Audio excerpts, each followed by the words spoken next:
Thank you to Squarespace for sponsoring today's video.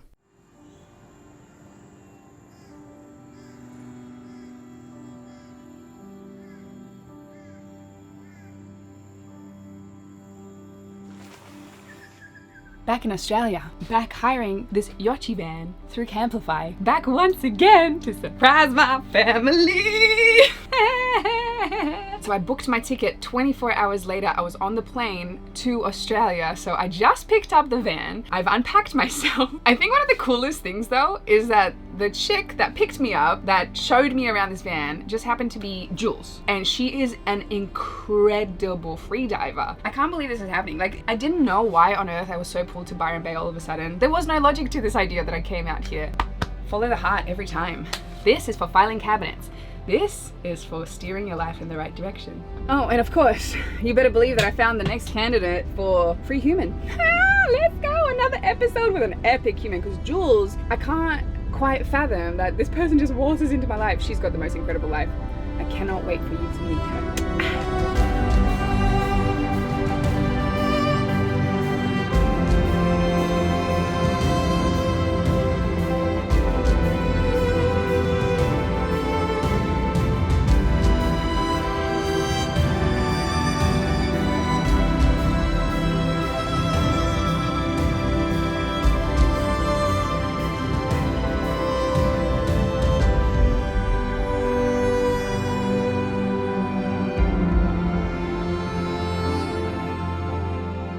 P.S. We're actually sitting in your van. In my van. Which is amazing. Yeah. The story of how we met is basically I was connected with your van in order to hire it to experience living in this van for 2.5 weeks when I'm in Australia. And we met at the airport and it was ridiculous. I was like, let's go freediving. The connection was so fast and so instant, and we've been hanging out quite a bit on my trip here. Yeah, and totally freaking each other out. Yeah, in many ways, yes. Yeah.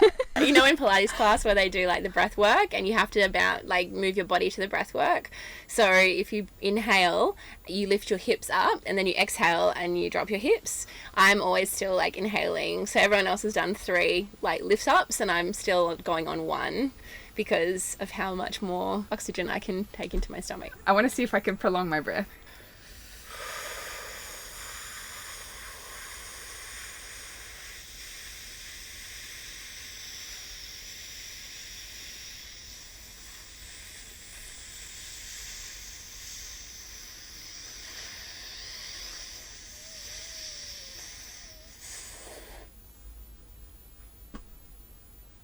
That's actually insane. So how did you get into freediving? Your favorite question that no one's ever asked you.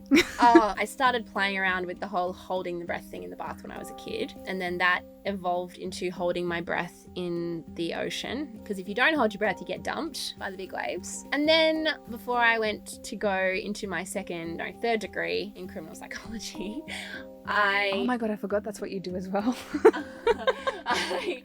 I was Casual. like, I'm not going to do that. And 3 days before university started, I sold everything in my apartment and got a one-way ticket to Thailand because I just felt like I want to go back to the ocean. I need to go back and I'm going to become a scuba diver. There was one time I was like surrounded by bull sharks and I was floating around and it was really, really cool. But from a distance, I saw these really big long fins and I thought, what is that? I want some of those fins.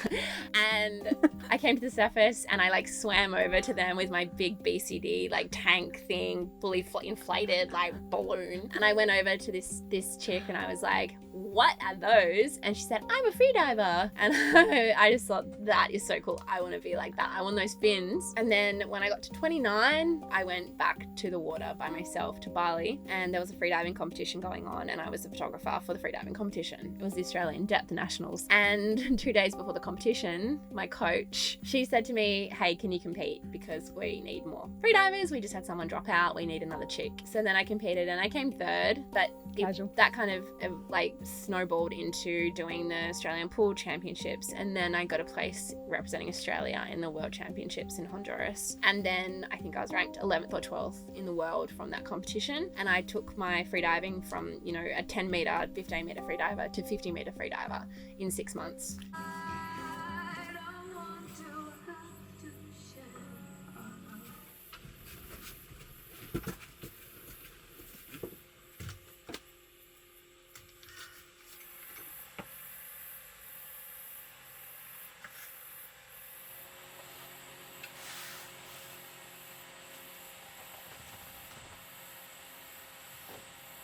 Was there ever any desire of you to go down a more traditional path, or did you always know you're going to live an unconventional life? I think I always knew that I wasn't going to fit in just because I never did. And I guess that opened up the rest of my life and how I what path I went down, whether underwater or on land. The core of who I am is very much related to animals and being very, an intrepid explorer and a remote worker. So remote work was always something that you wanted to do as well? No, I just wanted to spend my entire life exploring because I was very curious, and I found a lot of solitude and peace in the bush and in nature and around animals. So everything that wasn't human, I could relate to it because it was kind and peaceful and it wasn't mean to me, and it made me feel calm and just okay. So yeah, it was really nice. But after I finished school, I actually had the worst grades ever, and I went to China. I lived in China for a year. Another crazy thing that you're doing, yeah, which is great. I lived in China for a year, and I was a model, and I lived in Singapore as well. And then I came back to Perth, and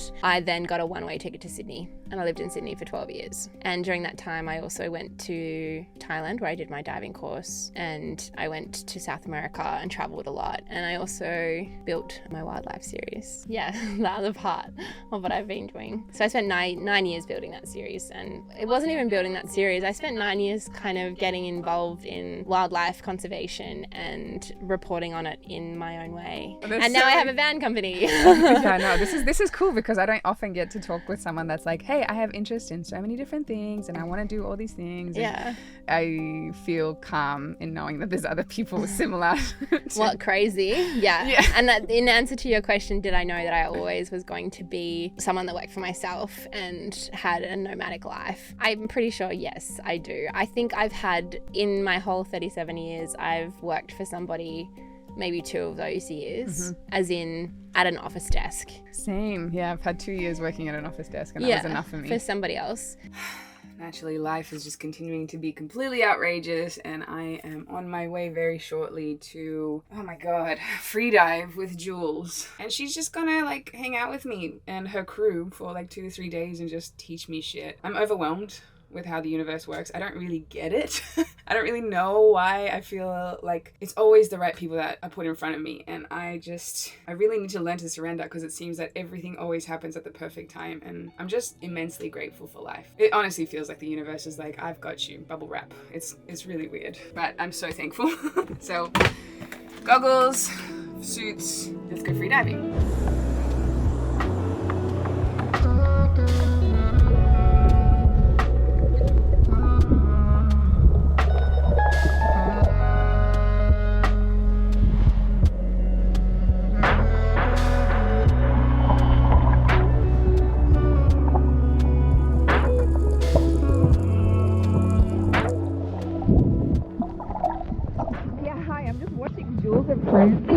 Their thing, and they're actually real life mermaids. This is spectacular. I can't believe these humans exist.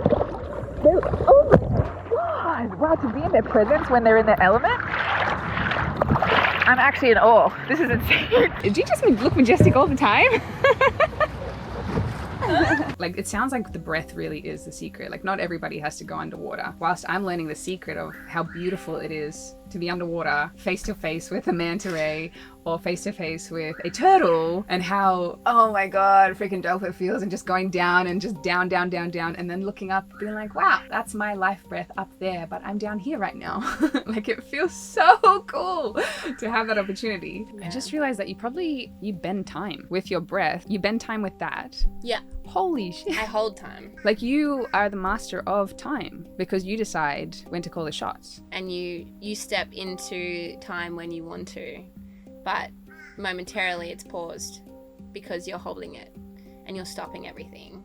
And that's what slowing down the breath and holding the breath is about. It's about living in between the moments and being still and being present, which is also to do with living in your lonely. So there's a lot that comes in when you slow down time, because you are creating more time for yourself. You're creating more space for yourself. You're creating time to reflect and space to reflect and observe and explore what's inside and being like, yep, this is great. This is where I want to be because I've created this space for myself. And now I'm going to take the time to really think about what it is that's on my mind and maybe what's bothering me and what decisions I need to make and how to make those decisions without being completely influenced by the outside world. You've created all these boundaries around yourself by holding time.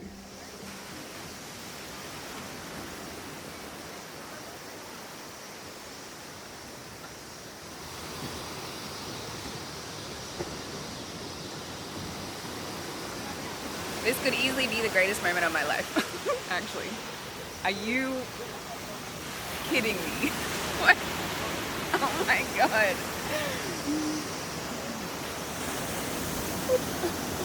I'm so happy. The moon!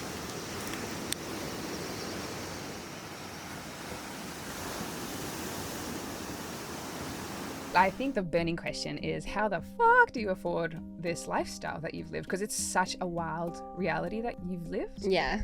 Did you ever have like concerns that money wasn't gonna, like you weren't gonna make money, or did you have concerns that it wasn't a safe lifestyle? And also, how did you make the money to sustain this kind of a really unique existence? I'll just start from the beginning. Like when I was at university, I paid off my degrees by working 3 jobs and being at university full-time. So I did not stop for 4 years. I was working back to back. I worked in a bar job. I worked like constantly and super hard to pay off debts, which because I didn't want any debts, and I don't have any debts now. So I always wanted to just be debt-free and comfortable. Yes. I love debt-free. That is such a good thing, especially in a world, especially in America, where you guys love being in debt. Yeah, so I worked really hard for uni. I paid off uni, and then I'd saved some money, and I went to the next thing. And then while I was working there in Thailand, I wasn't really getting paid. I didn't really care because I was living off some money that I already had.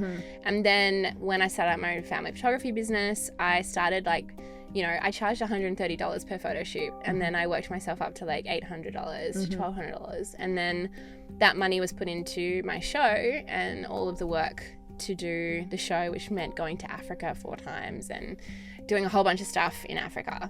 So I was constantly backing myself and constantly funding myself. And then when I made a product, which was my pilot for my series, I then got a backer and someone gave me a lot of money, and I was able to use that money to make the series. From what it sounds like is you've always been a natural born entrepreneur and a problem solver, and you just have this really gnarly belief in yourself. Yeah. Where does the belief come from? I think because I wasn't believed in. I didn't grow up being believed in. Oof. And I guess that came to living with the lonely and anxiety and not being believed in. Literally growing up thinking I was stupid because I was constantly told I was stupid. So, and I didn't do well at school, and I flunked so bad at school. I think I just barely passed English. I just didn't want to do it. I didn't want to apply myself. So anything in life that I don't want to apply myself to, I don't apply myself. And this is, I think, where the working for myself and running around and doing things for myself and having space for myself comes from, in that, what's the point? Like, what's the point in following what everybody else does? How boring. And I always said, be who you want to be, or there's no point in being anyone at all. That's like my motto for life. So why go get a full-time job if just because your neighbor got one, or just because your cousin got a full-time job, or because your mum and dad tell you to? When you come out of school, I think that you should go explore the world. I don't understand, unless you're severely driven as an individual to go to med school or become a fighter pilot or become an astronaut, and you want to immediately go into studying, or even 3 years later if you want to do that, it's still fine. There are no time restrictions. The only time restrictions in life are the ones we put on ourselves. And if we're not constantly living every day and being who we want to be, what is the point? What is the point? Why are we here? Just to be sheep and follow everyone else? It's just not my jam. And I'm okay with that. And I'm fine with that. And I've been shunned, I've been abused, I've been bullied, I've spent years in abusive everything, and I really had to learn how to breathe and stop and hold space for myself and learn those things, and learn that I was important. What I wanted was important, and it was more important than what anybody else wanted. And I still have, I constantly have good intentions with the work that I do and who I engage with. And I don't like wasting people's time. My name is Gertrude, and I do not do absolutely anything because I'm a free human. So today I'm going to be doing the ad from the bathtub. Just in line with being completely useless. Squarespace. Let me tell you about it. It is a magnificent tool for business owners and free humans like myself to have a flawless online image that makes you look so professional even if you do not have many skills, like me. Squarespace already has powerful e-commerce capabilities, but now with new third-party tools it can help you manage inventory, promote products, streamline bookkeeping, reconcile and file sales tax, and ship items across the globe. Of course, there's the 24/7 customer service from Squarespace that everybody loves, as well as the award-winning designer templates that make you look professional even if you do not have an eye for design, unlike me. That one I have down pat. You also have complete marketing tools including email management, top analytics tools to track the performance of your webpage to continue refining and improving the results of your business in real time. Squarespace does also host your content seamlessly, text, videos, and photos, of course. But also audio blocks can be inserted in case you're a podcaster, for example. And these are just a few of the amazing aspects of Squarespace. So my darlings, head to squarespace.com for a free trial, and when you are ready to launch, go to squarespace.com/Sorel to get 10% off your first website or domain. This is so fun. Anyway, it is 11:30. It is time to find bed. I feel like I'm going to get in trouble for sharing this. Let me explain. Let's go! So essentially, you just rock up to a side lane in a residential area around 11 p.m. and then you go to sleep straight away and you wake up around 6 a.m. and you drive off. So during these hours, everybody should be sleeping technically. Now, I'm just going to have two caveats. One, for the people that are camping. Do not leave toilet paper outside. You're ruining it for everybody else. The reason why people get fed up with camper vans is because people leave toilet paper outside, drip dry. And secondly, if you live in a house and you see a camper van outside of your house between the hours of 11 p.m. and 6 a.m., can you just let us be? Because we're really not doing anything. We're parking on the side of a road. And campgrounds are actually surprisingly expensive for vans. And these vans to hire, for example, are expensive. And I think this is only applying to certain parts of the world. Like in LA, for example, my friend lives in a camper van full time and he can sleep on the side of the road, no problem. No one ever complains. But Australia, people are very touchy about this stuff. So you just got to find methods that work for you. Sorry if I spoiled anything for the van community. I don't think so. Maybe I did. Just be very thoughtful around how you camp a van, because this is a freaking dope lifestyle. And leave no trace. Tell us about Yochi. Yochi's a van hire business, luxury van hire. Super luxury. Business that I have with my partner, Joshua Mundy. And it was something that was founded out of inspiration from Josh in the beginning. And then I kind of came along, and we are also life partners. So life partners and business partners. And I came along after the first build and just kind of started taking over the day-to-day of everything, and it naturally interested me, and I loved it, and I loved all the design in it, and I loved the background and the message, which is connecting to country. So Josh has Indigenous heritage, and he lived in Sydney for 10 to 12 years, but he wanted to go back to his heritage, and he always loved nature and the outdoors, and we were very aligned in what we took out of life and what we loved out of life, and the simple things that we worked towards and worked for, which is being outside in natural environments with wildlife, or just in natural environments by the beach, but having the freedom and flexibility of being able to work as well. Yeah, I love this van. I was thinking the other day, like, I think van life is my ultimate way of living, because, and this particularly because it is on the luxurious side, and I like my comfort sometimes, but I love the idea of just moving around and changing locations at all points, because I'm so nomadic. I don't like to be in one spot for too long, so this kind of touches on everything. And this is a tiny house. You don't really need anything else. It's crazy how little you need when you're in a van. You're like, whoa, I could totally do this. All right, well, I decided to get Jules to show us inside of the van. Now, I'm living in this van for 2 weeks now, and I've fallen deeply in love. And so I'm excited for you guys to see what it is. And Jules is going to give the full breakdown. So let's take it away. Jules. This is one of our Yochi vans. This one's called the Cortez, and it's a medium wheelbase Mercedes Sprinter. It's very, very colourful, and every single Yochi van has a unique design. They're all different. They're all named after oceans and seas. So we have the Adriatic, we have the Baltic, we have the Cortez, we have the Tasman. So we have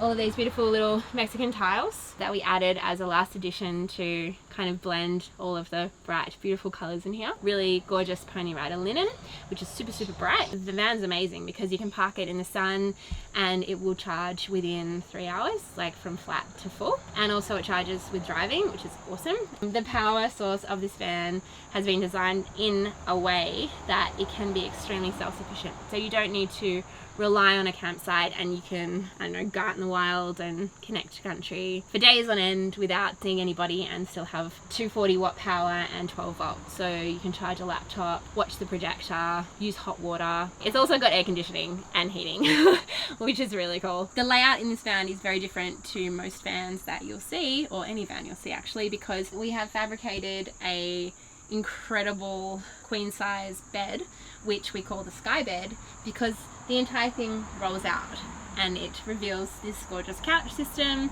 and a really nice entertaining space, dining space, eating space, whatever space you want to do with it. And at the moment we have a custom made canopy which goes over the back of the 2 doors and creates a very amazing swag style vibe of camping. Personally, I just want to chime in. That's amazing. Yeah. That's going to change the whole thing. Like, you're laying out there and you're just swagging in a van, so you're camping. Glamping. You're glamping! Oh, it's genius. Yeah. The shower, and it hangs up here and you can shower. So we go. This thing pops up and you recline. Oh my gosh, this is so crazy. It's so wild. This bed design is actually insane. It's a grill. Everybody's gonna be jealous. I believe that when people are in like work mode, paycheck to paycheck, it's really hard for them to consider things outside of their environment. And so that's why I'm focusing on like trying to free people as much as possible, because I think once you become free, you enjoy it. You enjoy life for once. You de-stress, which is really nice after years of being in a battle, which is what it kind of feels like. And then you start seeing the world and your life as for what it is, and you can make great contribution, whether it's just for your family or whether it's just for yourself or the world. So like freeing people is really important to me. If someone is going down this normal life path and they don't feel so happy and they don't want to be there, they have a dream to do something else, what's your advice to them to like get the fuck out of there? If you're in a job where you absolutely hate it and you're being treated like shit, you're allowing yourself to be in that job and to be treated like shit. And if you're bored, you're allowing yourself to be bored. It's all on you. It's all on the person. So wake the fuck up and quit and go find something that inspires you. And if it's about money, then get a part-time job at Hungry Jack's and fill your bank account up and then go do what you wanted to do originally. You have to remove all of society's expectations. You have to remove your parents' expectations. You have to just know how to remove expectations. Learn how to breathe, then remove all expectations, then go and just slay in what you want to do. And not chase success, but chase a life that is fulfilling for you. Yes. And then for some people that might look like success, for others it might not look like success at all.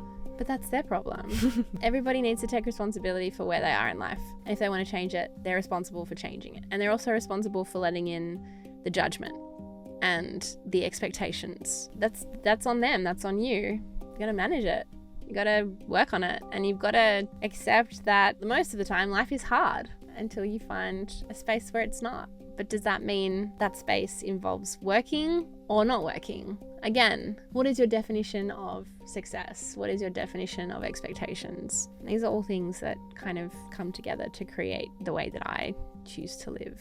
So yeah, people should just take responsibility for where they are and go and quit their jobs and work at Hungry Jack's if they need to and put some money in the bank account and then go chase their childhood dream.